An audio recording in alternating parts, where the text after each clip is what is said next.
A curious question opens the tale. What happens when a failed idea becomes a global packaging staple?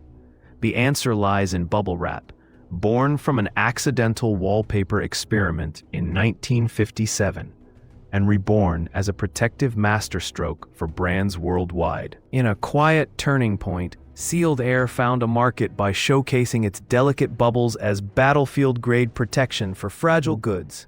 Across years, the material reshaped consumer trust and brand presentation by reducing damage and boosting perceived value. In the end, a simple bubble became a lasting emblem of smart engineering and brand resilience.